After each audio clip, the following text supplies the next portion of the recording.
इसी तरह 28वें पारे में कुरान मजीद की 63 नंबर सूरह मुनाफिकून आयत नंबर 10 के अंदर अल्लाह रब्बुल इज़्ज़त ने इरशाद फरमाया व अनफ़िक़ू मिम्मा रज़क़नाकुम मिन क़ब्लि अन याति अहदकुमुल मौत फ़यक़ूल रब्बी लौला अख़्ख़रतनी इला अजलिन क़रीब फ़अस्सद्दक़ व अकुम मिनस सालिहीन। ज़रा इसका तर्जुमा सुनिए। अल्लाह ने फरमाया ईमान वालों, ये माल ये औलाद तुम्हारे लिए बहुत बड़ी आजमाइश है और मेरे ज़िक्र से तुम्हें ये दूर करने वाली चीज़ें हैं। औलाद की ख्वाहिशें पूरी करते करते तुम मेरी रज़ा को भूल जाते हो, माल जमा करते करते मेरी खुशनुदी को भूल जाते हो। और जिसने ऐसा किया उसने घाटे का सौदा किया।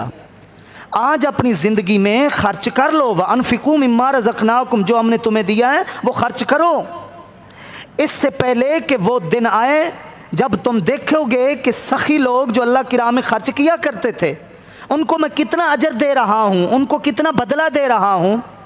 फ़यक़ूल रब्बी लौला अख़्ख़रतनी इला अजलिन क़रीब, फिर जिसने खर्च नहीं किया था वो बरोज़ हश्र मेरे सामने आरजू करे, इजहार करे कि अल्लाह थोड़ी देर के लिए तो मुझे वापस दुनिया में जाने दे, इला अजलिन क़रीब, थोड़ी सी मुद्दत के लिए। फ़अस्सद्दक़ व अकुम मिनस सालिहीन, मैं भी जाकर सदक़े करूँगा, मैं भी जाकर नेकियां करूँगा, मैं भी जाकर तेरी राह में खर्च करूँगा। अल्लाह फरमा रहा है इससे पहले कि वो दिन आए जिसमें तुमने हसरत करनी है कि हमें आज पता चला है कि मेरी राह में खर्च करने का कितना अजर व सवाब है, तो अल्लाह थोड़ी सी मोहलत। लेकिन जवाब क्या मिलेगा? वलन युअख्खिरल्लाहु नफ्सन इज़ा जाअ अजलुहा, अजल जब आ जाए, मुद्दत ही जब ख़त्म हो जाए तो फिर मोहलत नहीं मिला करती। वल्लाहु ख़बीरुम बिमा तामलून, जो तुम अमल कर रहे हो अल्लाह उससे वाकिफ़ है, अल्लाह उसकी ख़बर रखने वाला है। अब इस अंदाज़ को ज़रा आप हज़रात जो सुन रहे हैं मुतफ़र्रिक़ मकामात पर जो अल्लाह रब्बुल इज़्ज़त ने हमारी तरबियत फरमाई है कि मेरी राह में खर्च करना और जीते जी तुम्हारे अंदर भरपूर कोशिश हो, बजाय इसके कि कल वो वक्त आए और तुम्हें हसरत हो, तुम्हें अफसोस हो कि हम कर सकते थे और ये नेकी क्यों नहीं की। हमारे पास 100 रुपये में से 10 रुपये की गुंजाइश थी, 90 रुपये हमारे थे। अगर एक मिडल तबके वाला, बल्कि उससे भी निचला आदमी जिसने 4-5 बीघे सिर्फ गंदम काश की और उसको अल्लाह रब्बुल इज़्ज़त ने 100 मन गंदम दी और उसमें से अगर वो 10 मन उश्र निकाल देता तो 90 मन उसी के पास थी।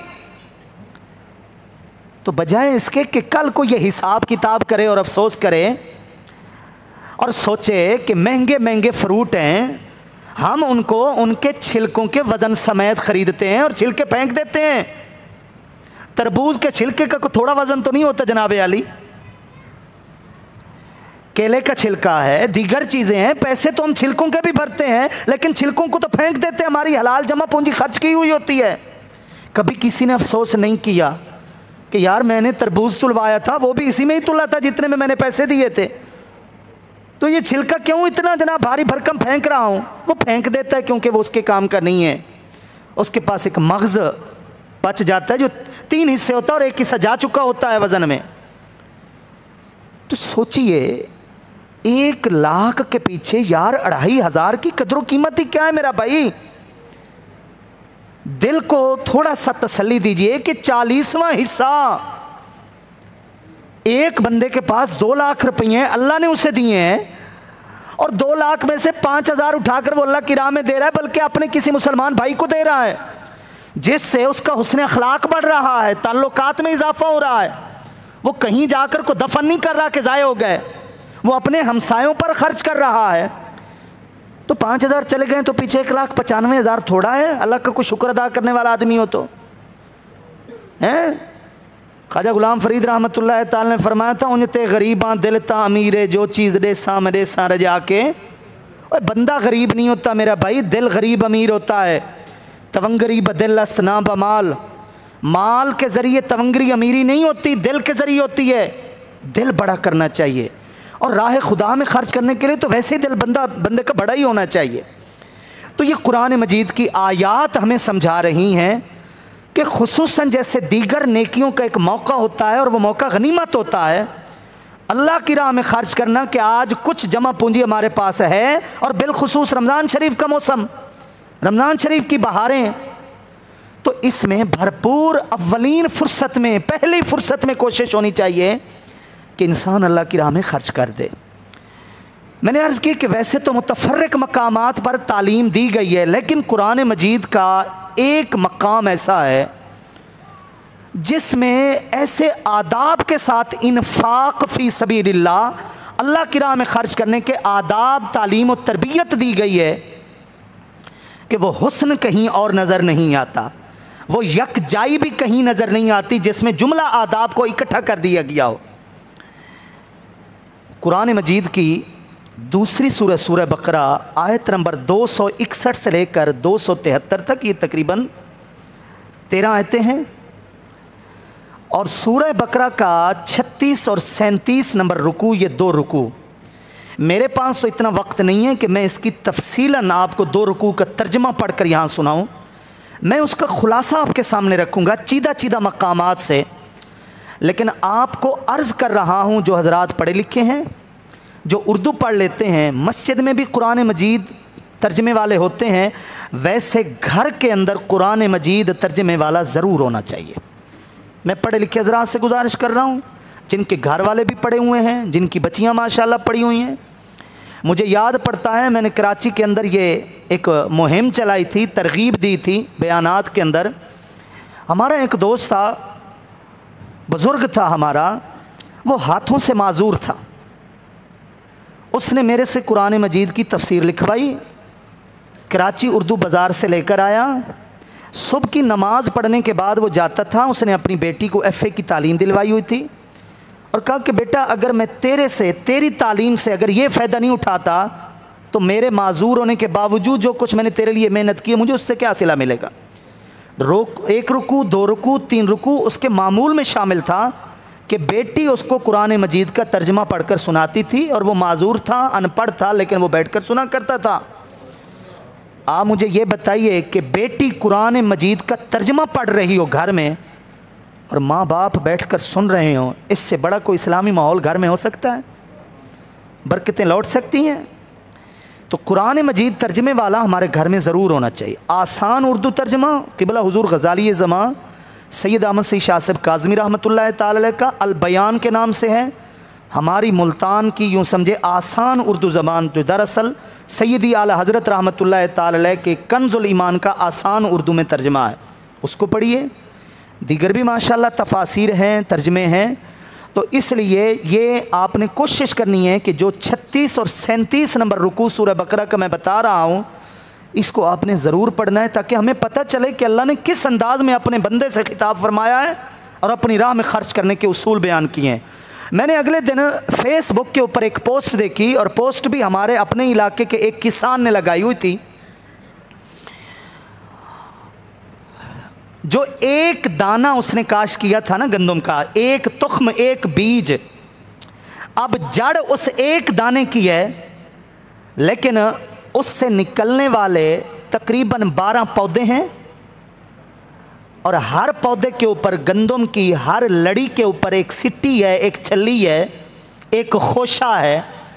और आप सब जानते हैं कि गंदम के एक खोशे, एक सिट्टी छल्ली के अंदर भी कितने दाने होते हैं, और फिर लड़ियाँ कितनी थीं, पौधे कितने थे, 12, और उनके पीछे जड़ में कितने दाने थे, सिर्फ एक दाना।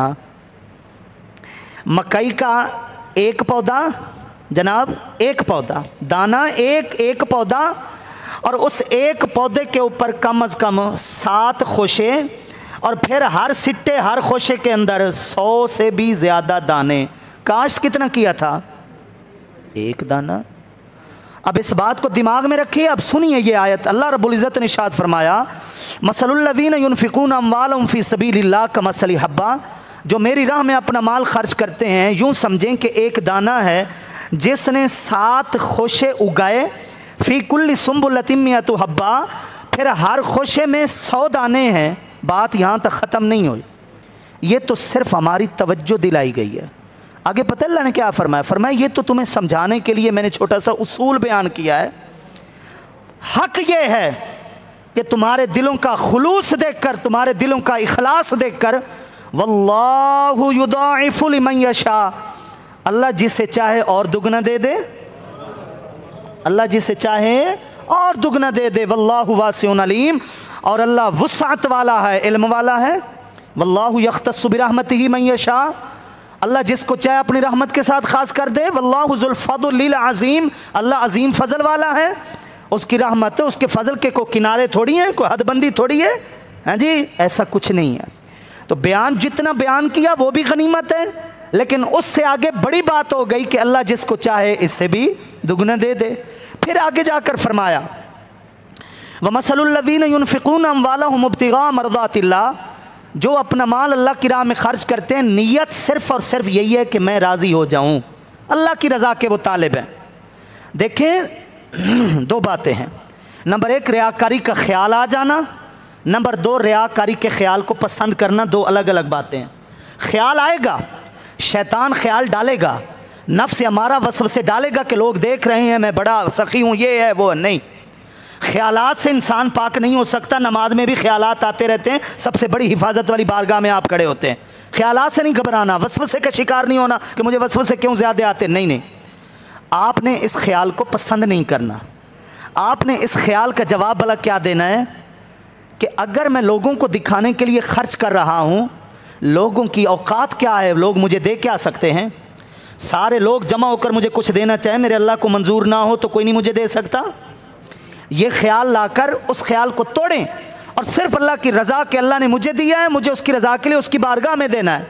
अल्लाह ने फरमाया जो अपना माल मेरी राह में खर्च करते हैं मेरी रज़ा के लिए, व तस्बीत मिन अनफुसिहिम, अपने आप को साबित कदम रखने के लिए, इस्तिकामत के लिए, उनकी मिसाल ऐसे ही है कि मसली जन्नतिन बिरब्वा, जैसे किसी ऊंची ज़मीन के ऊपर एक बाग हो, असाबहा वाबिलुन, वहाँ मैं मूसलाधार बारिश बरसाऊँ, फ़आतत उकुलहा दिअफ़ैन, फिर वो बारिश की वजह से दुगना फल मालिक को दे दे। फ़इल्लम युसिबहा, अगर वाबिल, अगर उसको मूसलाधार बारिश नहीं भी पहुँचती कोई बात नहीं, फ़त्वल, मेरी रिम झिम तो पहुँचती रहेगी। क्या अंदाज़ है, मूसलाधार बारिश नहीं पहुँचती तो रिम झिम, हल्की हल्की फुहार, वो तो पहुँचती रहेगी। वल्लाहु बिमा तामलून बसीर, अल्लाह सब कुछ देखने वाला है जो कुछ भी तुम कर रहे हो। अब अल्लाह ने दिया, हम सारी उम्र बचा बचा के रखते रहे और अल्लाह को ना दिया, अल्लाह की राह में खर्च ना किया। अल्लाह फरमा रहा है, अगली आयत का मजमून सुनिए, अयवद्दु अहदुकुम अन तकून लहू जन्नतुम मिन नखीलिन व अनाब, क्या तुम में से कोई शख्स पसंद करता है कि उसके पास खजूरों के, अंगूरों के बागात हों, तजरी मिन तहतिहल अनहार, जिसके नीचे नहरें भी जारी हों, लहू फिया मिन कुल्ली समरात, उन बागात में हर तरह के फल हों।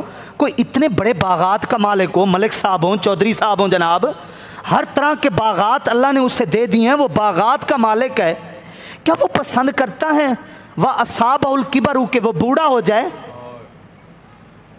वो बूढ़ा हो जाए, वलहू ज़ुर्रियतुन दुअफ़ा, पीछे औलाद बिल्कुल ही कमज़ोर है, नहीं संभाल सकती उसका माल। फ़असाबहा इअसारुन, मैं एक बगोला भेजूँ, फ़ीही नारुन, उसके अंदर आग हो, फ़हतरक़त, वो उस बाग को जला के रख दे, बाग जलकर खाक हो जाए, राख हो जाए। अब बताओ जो बूढ़ा हो चुका है वो कैसे इसको संभालेगा, औलाद तो पीछे से संभाल नहीं सकती। अल्लाह फरमा रहे कहाँ गया ये बाग, कहाँ गई ये जमा पूंजी जिसको मेरी राह में खर्च नहीं किया। और बड़ी बात, कज़ालिक युबय्यिनुल्लाहु लकुमुल आयाति लअल्लकुम ततफ़क्करून, अल्लाह इसी तरह खोल कर तुम्हारे सामने अपनी आयतें बयान करता है ताकि तुम गौर व फिक्र करो। अगर हमने गौर व फिक्र न किया तो फिर कुरान का मकसद कहाँ चला गया।